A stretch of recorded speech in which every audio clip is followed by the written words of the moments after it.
নমস্কার, আপনারা দেখছেন ট্রাইব টিভি নিউজ। আজকাল সঙ্গে রয়েছে দিশা। চোখ রাখবো এই মুহূর্তে বিস্তারিত খবরে। গার্ডেন রিচ কাণ্ডের পরে তোলপাড় কলকাতা। এবার বেআইনি নির্মাণ নিয়ে তৎপর হলো লালবাজার। কলকাতার কোথায় কোথায় কতগুলি বেআইনি নির্মাণ হয়েছে তার হিসেব আগামী এক সপ্তাহের মধ্যে লালবাজার রিপোর্ট আকারে জমা দিতে হবে। কলকাতার সমস্ত থানা এবং ডেপুটি কমিশনারদের নির্দেশিকা দেওয়া হলো লালবাজারের তরফ থেকে।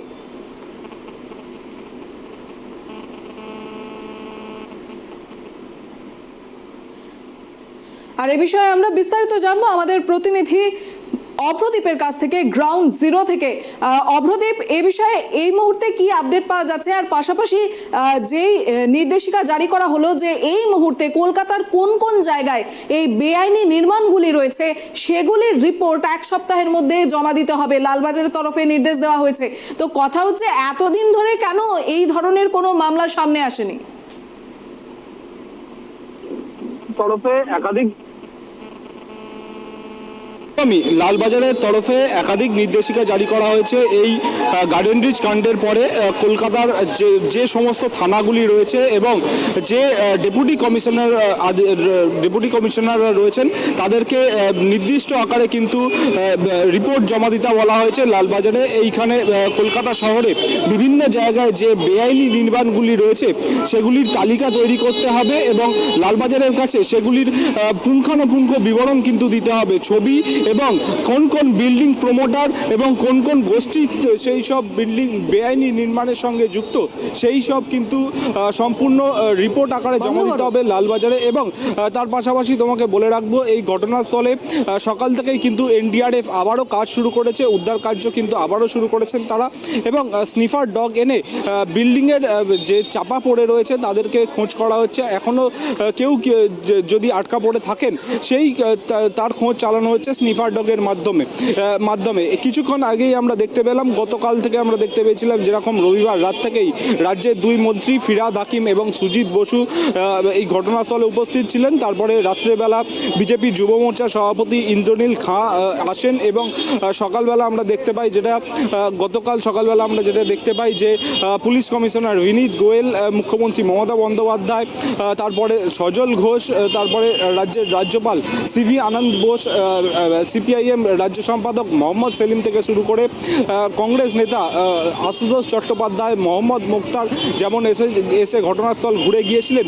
আজকে সকালবেলা কিন্তু আইএসএফ বিধায়ক নওশাদ সিদ্দিকী তিনি কিন্তু ঘটনাস্থল পরিদর্শন করলেন এবং পাশে যে হাসপাতালে আহত ব্যক্তিরা ভর্তি রয়েছেন তাদের সঙ্গেও কিন্তু দেখা করলেন। তার পাশাপাশি তোমাকে বলে রাখবো যে এই যে উদ্ধার কার্য চলছে, এনডিআরএফের আধিকারিকরা থেকে শুরু করে বিপর্যয় মোকাবিলা দলের যে আধিকারিকরা রয়েছেন, তার পাশাপাশি দমকলের যে আধিকারিকরা রয়েছেন তারা কিন্তু এখনও পর্যন্ত উদ্ধার কার্য চালাচ্ছেন। ঘটনা ঘটার 36 ঘন্টা অতিবাহিত হয়ে গিয়েছে, এখনও কিন্তু যে বিল্ডিংয়ে চাপা পড়ে রয়েছেন এখনও 2 থেকে 3 জন কিন্তু চাপা পড়ে থাকার একটা সম্ভাবনা দেখা যাচ্ছে। এই ঘটনার ফলে 9 জনের মৃত্যু হয়েছে এখনও পর্যন্ত পুলিশ সূত্রে যেটা কনফার্ম করা হচ্ছে। তার পাশাপাশি একাধিক আহতরা যারা ভর্তি রয়েছেন, এই পাশের যে বেসরকারি হাসপাতাল রয়েছে সেখানে একাধিক আহতরা ভর্তি রয়েছেন এবং এসএসকেএম হাসপাতালেও কিন্তু গুরুতর আহতরা যারা রয়েছেন তারা কিন্তু এখনও পর্যন্ত ভর্তি রয়েছেন।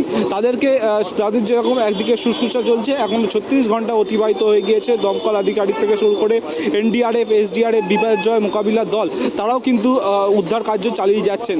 তার পাশাপাশি তোমাকে বলে রাখবো, এই যে অবৈধ নির্মাণ তার জন্য একাধিক ব্যবস্থা নেওয়া হচ্ছে, যেমনটা মুখ্যমন্ত্রী মমতা বন্দ্যোপাধ্যায় ঘটনাস্থলে এসে বলে গিয়েছিলেন। কলকাতা পৌরসভা এবং কলকাতা পুলিশের তরফে কিন্তু দেখা হবে, এই ঘটনার তদন্ত করা হবে এবং যে এই ঘটনা ঘটেছে এই গার্ডেন রিচ এলাকা সহ কলকাতার একাধিক জায়গায় যে বেআইনি নির্মাণগুলি তৈরি হয়েছে বেশ কিছু বছরে, সেগুলো কিন্তু পুঙ্খানুপুঙ্খ রিপোর্ট জমা দিতে হবে লালবাজারে। এবং কলকাতার সমস্ত থানাকে নির্দেশ দেওয়া হয়েছে, কলকাতার বিভিন্ন ডেপুটি কমিশনারকে নির্দেশ দেওয়া হয়েছে, কলকাতার বিভিন্ন জায়গায় যে অবৈধ নির্মাণগুলি রয়েছে সেগুলোর খোঁজ, ঘটনার পুঙ্খানুপুঙ্খ বিবরণ সহ এই যে বিল্ডিংগুলির ছবি এবং সেই বিল্ডিং অবৈধ নির্মাণের সঙ্গে সঙ্গে যেসব প্রমোটাররা যুক্ত, তার পাশাপাশি যেসব গোষ্ঠী যুক্ত রয়েছে তার কিন্তু পুঙ্খানুপুঙ্খ রিপোর্ট কিন্তু জমা দিতে হবে লালবাজারকে। তার পাশাপাশি তোমাকে বলে রাখবো যে এই যে উদ্ধার কার্য চলছে তার 36 ঘন্টা অতিবাহিত হয়ে গিয়েছে, যেহেতু অত্যন্ত সংকীর্ণ গলি। বাসিন্দাদের যেটা অভিযোগ যে জলাশয় ভর্তি করে বেআইনি নির্মাণ তৈরি করা হচ্ছিল, তার জন্য কিন্তু অত্যন্ত সংকীর্ণ রাস্তা, তার মধ্যে দিয়ে বিপর্যয় মোকাবিলা দল থেকে শুরু করে দমকল বাহিনীরা এই সংকীর্ণ গলির মধ্যে দিয়ে তাদের কাছে যে অত্যাধুনিক যন্ত্রপাতিগুলি রয়েছে, সেগুলো বড় বড় যে যন্ত্রপাতি রয়েছে সেগুলো যেহেতু প্রবেশ করানো সম্ভব হচ্ছে না, ম্যানুয়াল ড্রিলিংয়ের মাধ্যমে কিন্তু হাত দিয়ে ছোট ছোট যন্ত্রপাতি দিয়ে এই উদ্ধার কার্য চালানো হচ্ছে। তার জন্যই কিন্তু এতটা সময় লাগছে। এখনও পর্যন্ত কিন্তু 2 থেকে 3 জনের এই ধ্বংসস্তূপের মধ্যে আটকা পড়ে থাকার একটা সম্ভাবনা দেখা যাচ্ছে। তাদেরকে যত দ্রুত সম্ভব উদ্ধার করার চেষ্টা কিন্তু বিপর্যয় মোকাবিলা দল থেকে শুরু করে এনডিআরএফের আধিকারিকরা চেষ্টা করে চলেছেন। অপ্রদীপ, আরেকটা বিষয় হচ্ছে গিয়ে সম্প্রতি আমরা তুমি একটু আগেই বললে যে রাজ্যপাল সিভি আনন্দ বোস যারা আহত হয়েছেন তাদের সাথে দেখা করতে হাসপাতালে পৌঁছেছেন, তো এই ঘটনার বিষয়ে তিনি কি বলছেন?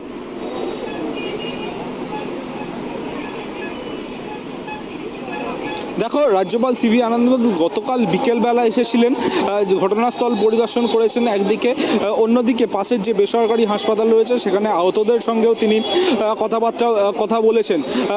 রাজ্যপালের তরফে যেটা জানানো হয়েছিল গতকাল, যে যারা নিহত হয়েছেন রাজভবনের তরফে তাদেরকে 50,000 টাকা করে ক্ষতিপূরণ দেওয়া হবে এবং রাজভবনের উদ্যোগে একটা এক্সপার্ট কমিটি গঠন করা হবে, যাতে দেশের সমস্ত বড় বড় যারা এই নির্মাণ সংস্থার সঙ্গে যুক্ত যে এক্সপার্ট কমিটি রয়েছে, যারা বিভিন্ন কলেজের অধ্যাপকরা রয়েছেন, যারা এই কনসার্ন অথরিটি রয়েছেন, তাদের সঙ্গেও তিনি কিন্তু বৈঠক করবেন এবং এই ঘটনার পুঙ্খানুপুঙ্খ তিনি কিন্তু রিপোর্ট আকারেও পেশ করতে চলেছেন এবং তার পাশাপাশি এই যে ঘটনার দায় কিন্তু নিতে হবে কনসার্ন অথরিটিকে।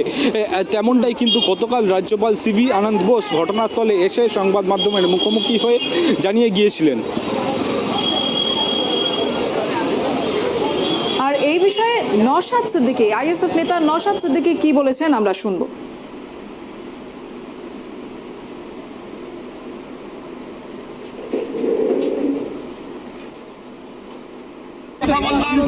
অনেক কিছু অভিজ্ঞতা হলো। দেখুন, এখানে আমি রাজনীতি করতে আসিনি, কিন্তু দুঃখের বিষয় এখনো পর্যন্ত ঠিকঠাক করে সরকারের পক্ষ থেকে যে উদ্ধার কার্য চালানো দরকার সেটা ধীরগতিতে হচ্ছে, আরো দ্রুত গতিতে হওয়া দরকার। দ্বিতীয় কথা, যেভাবে পুকুরগুলোকে বুঝিয়ে, জলাশয়গুলোকে বুঝিয়ে অবৈধ নির্মাণ করছে, এর সম্পূর্ণ দায়ভার কেএমসি তথা প্রশাসন সরকারকে নিতে হবে। দ্বিতীয় কথা হচ্ছে, যারা এই অবৈধ কাজের সাথে যুক্ত, শুধুমাত্র প্রমোটারকে অ্যারেস্ট করিয়ে মানুষকে ভুলিয়ে দেওয়া যায় না। যে জনরোষ জনবিক্ষোভ তৈরি হচ্ছে সেটাকে প্রমোশন করা যায় না। সেটাকে যদি আটকানো যায় তাহলে যারা এই অবৈধ কাজের সাথে যুক্ত তাদের প্রত্যেককে গ্রেফতার করতে হবে। তার মধ্যে বড় রেজিগনেশন কেউ আসতে পারে, সেটা আসলে সেটা দেখার দরকার নেই।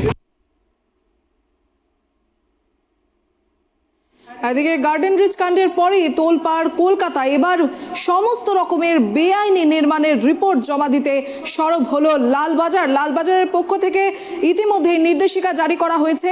সেই গোটা এলাকায় অর্থাৎ গোটা কলকাতায় যত ধরনের অবৈধ নির্মাণ রয়েছে সে সমস্ত অবৈধ নির্মাণের রিপোর্ট 1 সপ্তাহের মধ্যে জমা দিতে হবে লালবাজারে। আর এই গার্ডেন রিচের বহুতল ভেঙে পড়ার কাণ্ড নিয়ে দিলীপ ঘোষ কি বলেছেন শুনবো।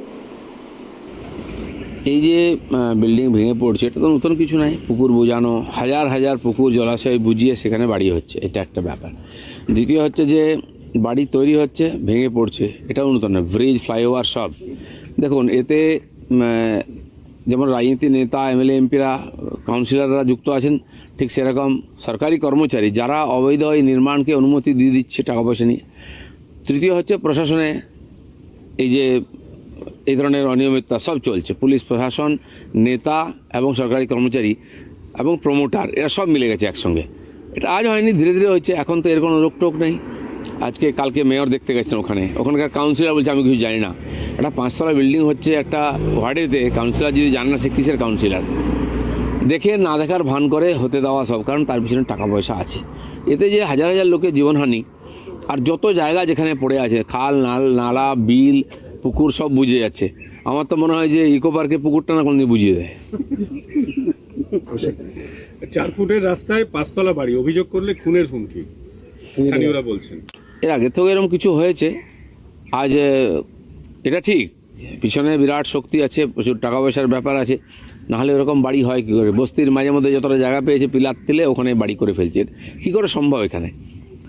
এখন তো ওই বাড়িতে লোক ছিল না, যদি কমপ্লিট হয়ে যেত, লোক থাকতো, তারপরে এই দুর্ঘটনা ঘটতো, তো উপরের নিচে মিলিয়ে কতজনের প্রাণহানি হতো।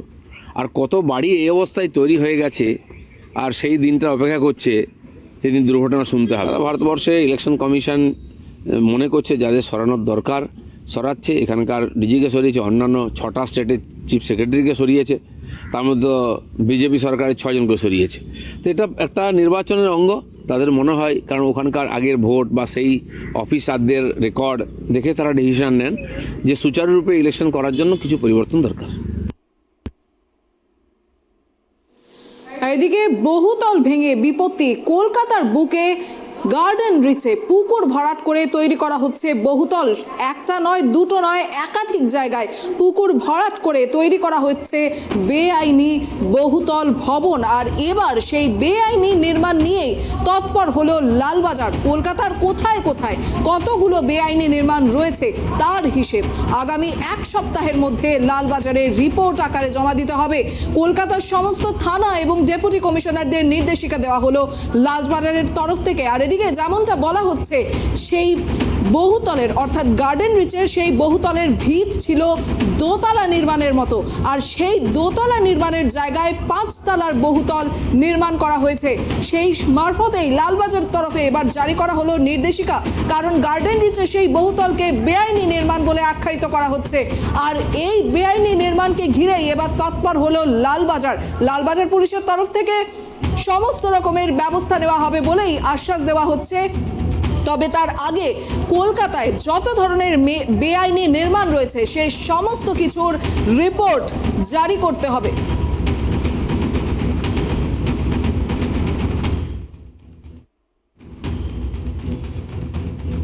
চলছিল, এখন আবার শুরু হচ্ছে। সবাইকে পাওয়া গেছে এখন অবধি ঠিকঠাক? আরো লোক আছে কিনা খোঁজে দেখছি। আচ্ছা,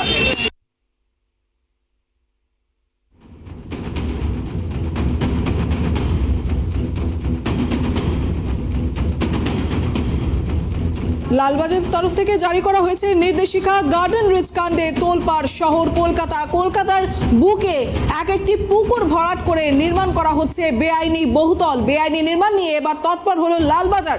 কলকাতায় কোথায় কতগুলি বেআইনি নির্মাণ রয়েছে সেই রিপোর্ট জমা দিতে হবে, এই নির্দেশিকা জারি করা হলো লালবাজারের তরফ থেকে। লালবাজার তরফে জারি করা হলো নির্দেশিকা।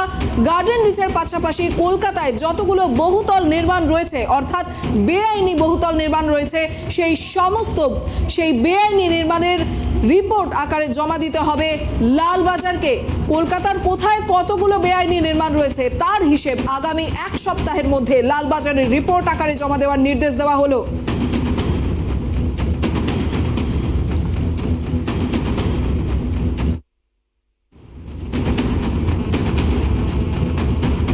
ধরা পড়লো সেই বহুতল ভেঙে পড়ার দৃশ্য, যেমনটা আপনারা এই মুহূর্তে দেখতে পাচ্ছেন যে হঠাৎ করেই সেই বহুতল নির্মাণটি ভেঙে পড়ে যায়।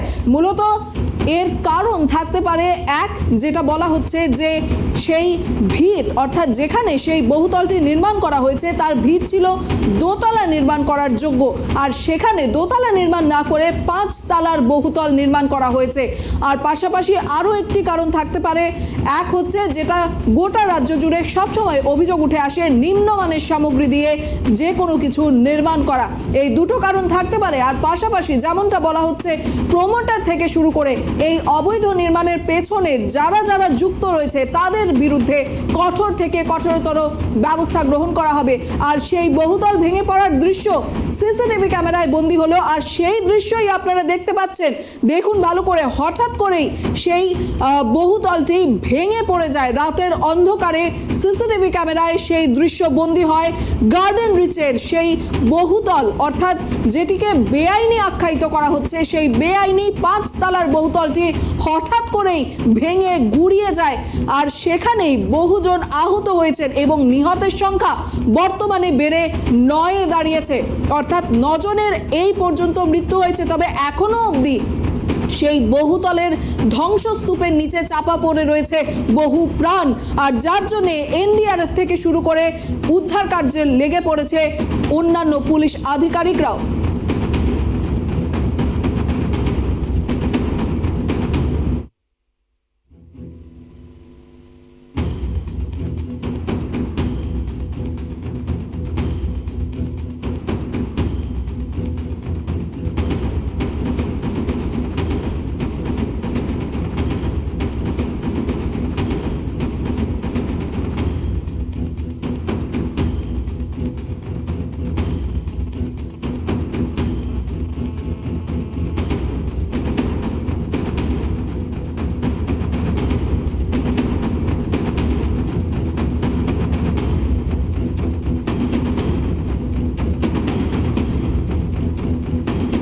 তোলপাড় কলকাতা, দোতলার বহুতলের জায়গায় নির্মিত হলো 5 তলা বেআইনি বহুতল, আর হঠাৎ করে রাতের অন্ধকারে ভেঙে পড়লো সেই বহুতল, যার ধ্বংসস্তূপের নিচে এখনো হয়তো লুকিয়ে থাকতে পারে বহু প্রাণ। আর সেই উদ্ধার কার্য এখন অব্যাহত রয়েছে। আমরা আবারও সরাসরি গ্রাউন্ড জিরোতে চলে যাব, আর সেখানে উপস্থিত রয়েছে আমাদের প্রতিনিধি অভ্রদীপ। তার কাছ থেকে আমরা জানবো, অভ্রদীপ, এই মুহূর্তে সেখানে কি পরিস্থিতি? উদ্ধার কাজ এখনো অব্যাহত রয়েছে, সেটি তুমি একটু আগেই বলেছ, তবে এই উদ্ধার কাজ এখন অবধি কত দূর এগোলো?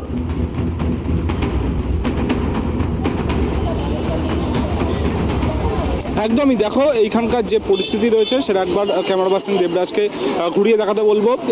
এখানে যে পুলিশ আধিকারিকরা রয়েছেন তারা কিন্তু এখানে উপস্থিত রয়েছেন। যে গলি রয়েছে সেই গলির মুখে গার্ডরেল দেওয়া হয়েছে, যেহেতু সংকীর্ণ গলি তার জন্য কিন্তু শুধুমাত্র ভেতরে যাদের বাড়ি রয়েছে এবং এনডিআরএফ এবং যারা বিপর্যয় মোকাবিলা বাহিনী রয়েছে তাদের যে আধিকারিকরা রয়েছেন তারা কিন্তু এখানে উপস্থিত রয়েছেন। এবং এখানকার যে গলি রয়েছে সেই গলির মধ্যে দিয়ে পুলিশ প্রশাসন প্রবেশ করছেন। এবং তোমাকে দেখাতে বলবো, যেরকম দমকলের গাড়ি রয়েছে, দমকলের গাড়ি বাইরে দাঁড়িয়ে রয়েছে, এবং তার পাশাপাশি তোমাকে আরেকটু এগিয়ে গিয়ে দেখানোর চেষ্টা করব, পুলিশের গাড়ি থেকে শুরু করে বিভিন্ন এনডিআরএফের গাড়ি থেকে শুরু করে বিভিন্ন যারা উদ্ধার কার্যে রয়েছেন তারা কিন্তু এখানে উপস্থিত রয়েছেন এবং ভেতরে কিন্তু তারা উদ্ধার কার্য চালাচ্ছেন। এবং যে ঘটনাস্থল, সেই ঘটনাস্থল থেকে আমরা অনেকটাই দূরে আছি, কারণ যাতে উদ্ধার কার্যে কোনো রকম বিপদ না হয় তার জন্য কিন্তু সংবাদ মাধ্যমকে সেখানে প্রবেশ করতে দেওয়া হচ্ছে না। এবং যেহেতু সংকীর্ণ গলি, যাতে উদ্ধার কার্যে কোনো রকম বিঘ্ন না ঘটে, এনডিআরএফ, এসডিআরএফ এবং তার পাশাপাশি বিপর্যয় মোকাবিলা বাহিনী থেকে শুরু করে বিভিন্ন যারা রয়েছেন কিন্তু এখানে উদ্ধার কার্যের চেষ্টা করছেন। ইতিমধ্যে এই ঘটনায় 9 জনের মৃত্যু হয়েছে, তার পাশাপাশি একাধিক আহতরা রয়েছেন। তারা কিন্তু পাশের যে বেসরকারি হাসপাতাল সেখানে যেরকম উপস্থিত রয়েছেন, সেখানে যেরকম আহতরা ভর্তি রয়েছেন, এবং তার পাশাপাশি এই যে এসএসকেএম হাসপাতাল সেখানেও কিন্তু তারা উপস্থিত রয়েছেন। এখানেও আরেকটি গলি, যেটা হচ্ছে আরেকটি এন্ট্রি পয়েন্ট, সেই ছবিটা দেখাতে বলবো। এখানে যেরকম পুলিশের তরফে ব্যারিকেড করা হয়েছে, পুলিশ আধিকারিকরা এখানে 36 ঘন্টা অতিবাহিত হয়ে গিয়েছে। সেই 36 ঘন্টা ধরে কিন্তু তারা পাহারা দিচ্ছেন এখানে, যাতে কোনো রকম বিপদ না ঘটে। তার পাশাপাশি অন্য আরেকটা ছবি দেখাতে বলবো তোমাকে। ঠিক উল্টো দিকেই তুমি দেখতে পাচ্ছ এখানে একটি ক্যাম্প করা হয়েছে, যেখানে ফার্স্ট এড গভর্নমেন্ট অফ, যেখানে তুমি দেখতে পাচ্ছ মেডিকেল ক্যাম্প তৈরি করা হয়েছে government of West Bengal first aid and post aid. এবং তার জন্য কিন্তু সিভিল ডিফেন্সের তরফে এখানে একটি ক্যাম্প করা হয়েছে, যাদের অল্প আঘাত রয়েছে অভ্রদীপ, তোমার কাছে ফার্স্ট এডের বলবো, এই যে যারা ফার্স্ট এডের সমস্ত সামগ্রী নিয়ে বসে রয়েছেন তাদেরকে মূলত কি ধরনের নির্দেশিকা দেওয়া হয়েছে, আর তারা এই ঘটনায় এই মুহূর্তে মানে তারা কি বলতে চাইছে?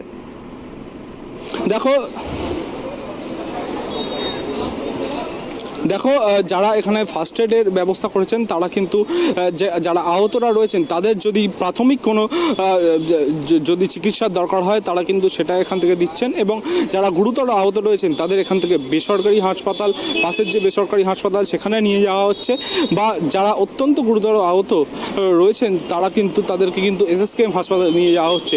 তার পাশাপাশি আমরা আরেকটু এগিয়ে গিয়ে আরও একটা ছবি তোমাকে দেখানোর চেষ্টা করব। এখানে যেরকম দেখতে পাচ্ছি পরশু দিন রাত্রির থেকেই যেরকম এনডিআরএফ এর একাধিক গাড়ি এখানে উপস্থিত রয়েছে, কলকাতা পুলিশের তরফে একাধিক গাড়ি উপস্থিত রয়েছে, অ্যাম্বুলেন্স রাখা হয়েছে, সেরকম কিন্তু এখানে জেনারেটরের ব্যবস্থা করা হয়েছে। যেমন তুমি জানো পরশুদিন রাত্রির থেকেই উদ্ধার কার্য শুরু হয়েছে। রাতের বেলা সংকীর্ণ গলিতে ব্যবহার করার জন্য কিন্তু অত্যন্ত কষ্টকর বিষয়, তার জন্য কিন্তু বড় বড় লাইটের ব্যবস্থা করা হয়েছে। আরও একটা ছবি তোমাকে দেখাতে বলবো। যেরকম দেখতে পাচ্ছ তুমি এনডিআরএফ এর আধিকারিকরা এখানে উপস্থিত রয়েছেন এবং তারা কিন্তু সর্বক্ষণ উদ্ধার কার্যের ব্যবস্থা করছেন। এই যে কলকাতা পৌরসভার তরফে এবং কলকাতা পুলিশের তরফ থেকে এবং কলকাতা পৌরসভার তরফে একাধিক যে নির্দেশিকা জারি করা হয়েছে, যে লালবাজারের তরফে যে বলা হয়েছে কলকাতার সমস্ত থানায় যে নির্দেশ দেওয়া হয়েছে, এবং কলকাতা পুলিশের ডিসিদের যে বলা হয়েছে যে একাধিক বেআইনি বাড়ির যে নির্দেশিকা সেটা কিন্তু লালবাজারকে জানাতে হবে।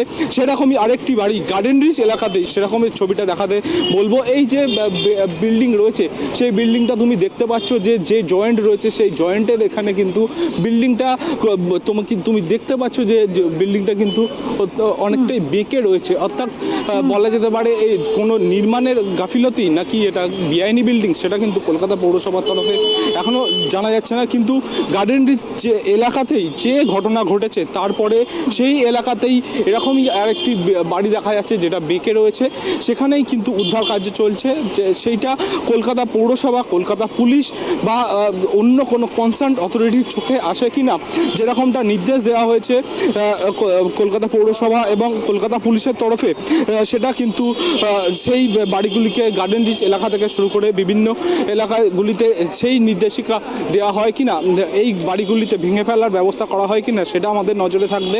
এবং কলকাতার মেয়র ফিরহাদ হাকিম এবং এই এলাকার বিধায়ক ফিরহাদ হাকিম জানা যাচ্ছে যে কলকাতা পৌরসভায় গতকাল একটি বৈঠক করেছেন এবং সেখানে 3 জনকে কিন্তু শোকজ নোটিশ দেওয়া হয়েছে। যারা বিল্ডিং ডিপার্টমেন্টের আধিকারিকরা রয়েছেন তাদের শোকজ নোটিশ দেওয়া হয়েছে। কেন এরকম ঘটনা ঘটলো সেটা কিন্তু জানার জন্যই এই ব্যবস্থা করা হয়েছে। তার পাশাপাশি কড়া হাতে মেয়র ফিরহাদ হাকিম তিনি কিন্তু এই যে বেআইনি বিল্ডিংগুলি রয়েছে তার গোড়া থেকেই তুলে ফেলতে চাইছেন এই বেআইনি বিল্ডিংগুলিকে, তাদেরকে নোটিশ দিতে বলা হচ্ছে এবং কড়া পদক্ষেপ কিন্তু করা হবে এই সব বেআইনি বিল্ডিংগুলিকে, সেরকমটাই কলকাতা পৌরসভা সূত্রে জানা যাচ্ছে। একেবারে অভ্রদীপ, প্রমোটার, আমি জানতে চাই যে প্রমোটারের ভূমিকা নিয়ে প্রশ্ন উঠছে, প্রমোটার সেই মুহূর্তে কোথায় ছিলেন? কারণ একটু আগে আমরা শুনলাম দিলীপ ঘোষ নিজেও বললেন যে প্রমোটার বলছে যে সে নাকি জানে না। আরে তার এলাকায় যে ঘটনাটি ঘটছে, অর্থাৎ তার বিল্ডিং ভেঙে পড়ে যাচ্ছে, অথচ প্রমোটার সে বিষয়ে কিছু জানেন না, এটা কি করে সম্ভব হয় অভ্রদীপ?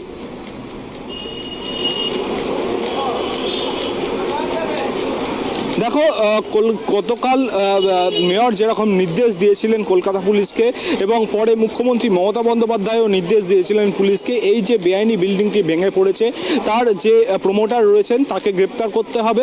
গতকালই এই মুখ্যমন্ত্রীর কড়া বার্তার পরে সেই প্রমোটারকে কিন্তু গ্রেপ্তার করা হয়েছে। তিনি এই মুহূর্তে লালবাজারে রয়েছেন এবং লালবাজারের যে আধিকারিকরা তাকে কিন্তু দফায় দফায় জিজ্ঞাসাবাদ করছেন।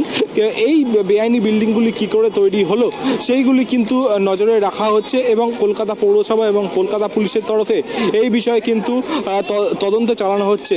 আবারও তোমাকে ছবিটা দেখাতে বলবো, এই যে বিল্ডিং গার্ডেন রিচ এলাকাতেই যে আরও একটি বিল্ডিং রয়েছে, তার আমরা দেখতে পাচ্ছি 1 2 3 4 5 তলা বিল্ডিং, সেটা কিন্তু হালকা সামান্য হেলে রয়েছে। তুমি যদি ভালো করে দেখো, ভালো করে সেই ছবিটা দেখাতে বলবো, ক্যামেরা পার্সনকে আরও জুম করে দেখাতে বলবো, সেই বিল্ডিংটা কিন্তু অন্য আরেকটি বিল্ডিংয়ের গায়ে হেলে পড়ে ফাটলের মতো কিন্তু ধরেছে, সেটা কিন্তু তুমি স্পষ্ট দেখতে পাচ্ছ। এই সব বিল্ডিংগুলিকে কলকাতা পৌরসভার তরফে নোটিশ দেওয়া হবে কিনা, এই সব বিল্ডিংগুলির বিরুদ্ধে কোনো ব্যবস্থা নেওয়া হয় কিনা, যেমনটা এই এলাকার বিধায়ক ফিরহাদ হাকিম এবং কলকাতা পৌরসভার মেয়র যেমনটা কড়া নির্দেশ দিয়েছেন কলকাতা পৌরসভাকে, এবং মুখ্যমন্ত্রী মমতা বন্দ্যোপাধ্যায় যে নির্দেশ দিয়েছেন যে এই সব বেআইনি বিল্ডিংগুলিকে সমূলে উৎখাত করতে হবে, তার জন্য কিন্তু এই সব বিল্ডিংগুলিকে নোটিশ দেওয়া হয় কিনা, পরবর্তী ক্ষেত্রে এই তদন্ত করে এই বিল্ডিংগুলির বিরুদ্ধে কোনো ব্যবস্থা নেওয়া হয় কিনা, সেটা কিন্তু আমাদের নজরে থাকবে। একেবারেই ধন্যবাদ অপ্রদীপ।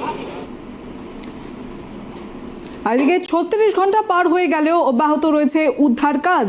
ইতিমধ্যেই গার্ডেন রিচের সেই 5 তলা বহুতল ভেঙে পড়ায় ধ্বংসস্তূপের নিচ থেকে এখনো অবধি 9 জনের মৃতদেহ বের করা হয়েছে এবং তার সাথে সাথে যেমনটা আশঙ্কা করা হচ্ছে আরও বহু প্রাণ সেই ধ্বংসস্তূপের নিচে চাপা পড়ে থাকতে পারে। ইতিমধ্যেই আহতদেরকে হাসপাতালে নিয়ে যাওয়া হয়েছে, পাশাপাশি সেখানে এলাকাতেই ফার্স্ট এইডের ব্যবস্থা করা হয়েছে। আপনারা ইতিমধ্যেই সেখানে সরাসরি দেখতে পেলেন। আর পাশাপাশি সেই বিল্ডিং নির্মাণের ক্ষেত্রে প্রমোটার, কাউন্সিলর এই সকলের ভূমিকায় কিন্তু প্রশ্ন উঠছে। আর যেমনটা জানা যাচ্ছে যে প্রমোটারের বিরুদ্ধে কড়া ব্যবস্থা নেওয়ার নির্দেশ দিয়েছেন মুখ্যমন্ত্রী মমতা বন্দ্যোপাধ্যায়। আর পাশাপাশি 36 ঘন্টা পার হওয়ার পরেও এখনও অব্যাহত রয়েছে উদ্ধার কাজ। এনডিআরএফ বাহিনী যথাসাধ্য চেষ্টা করছে সেই ধ্বংসস্তূপের নিচ থেকে যদি কোনো প্রাণ সেখানে চাপা পড়ে থাকে